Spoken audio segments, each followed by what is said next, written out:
Every evening at exactly 6:25 p.m., Arjun stood at Platform 3. He never missed a day. Not in the rain, not in the summer heat, not even when the station flooded ankle-deep during monsoon.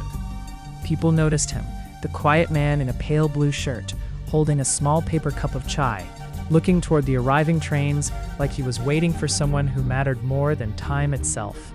Because he was. 5 years ago, on that very platform, he met Mira. She had been running, literally running, trying to catch the train. Her dupatta got caught on the edge of a bench, and she stumbled. Arjun, who was standing nearby, instinctively reached out and caught her arm before she fell. Their eyes met for barely 3 seconds. But sometimes 3 seconds is enough for a lifetime to begin. She laughed first, a soft, slightly embarrassed laugh. "Thank you, I almost missed the train and broke my face." He smiled, still holding her arm a moment longer than necessary. "Well, now you owe me a coffee." She raised an eyebrow. "Or maybe just a thank you?" "Coffee," he insisted. She thought for a moment, then nodded. "Tomorrow, same time, Platform 3. And just like that, a promise was made. Coffee became a daily ritual. Daily talks became evening walks. Evening walks became shared silences. They talked about everything. Childhood dreams, favorite songs, fears, silly memories. She loved rain, he hated it. She believed in destiny, he believed in choices. She wanted to travel the world, he wanted a quiet home filled with books. Somehow, their differences fit perfectly. One day, while watching a train disappear into the horizon, Mira said quietly, "Do you think people can become someone's home?" Arjun didn't answer immediately. He just held her hand and squeezed gently. That was his answer. 2 years passed like a single breath. Then came the day Mira stopped showing up. No message, no call, no explanation. Arjun waited that evening. And the next, and the next. A week later, he finally went to her apartment. Locked. Neighbors said her family had taken her away suddenly. Medical emergency. No one knew where. No forwarding address. Nothing. She was just gone. Months turned into years. Friends told him to move on. His parents worried. Life kept pushing forward the way trains always do, never waiting for those left behind. But every evening at 6:25 p.m., Arjun returned to Platform 3. Because promises to him were not things you abandon, just because time becomes inconvenient.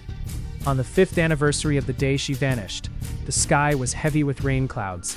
Thunder rolled softly in the distance. Arjun stood in his usual spot, holding 2 cups of chai, like he always did on special days. The train arrived.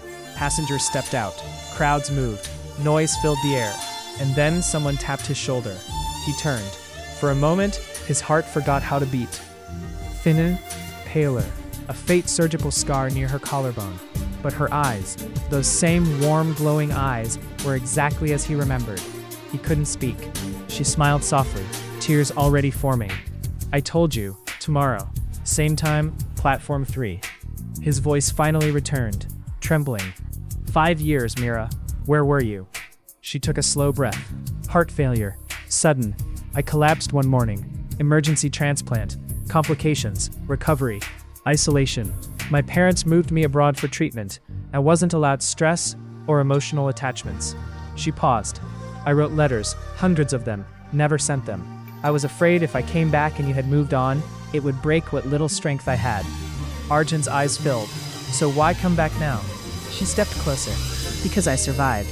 And when you survive something that almost takes your life, you don't want to waste another second not choosing the person who makes your heart feel alive."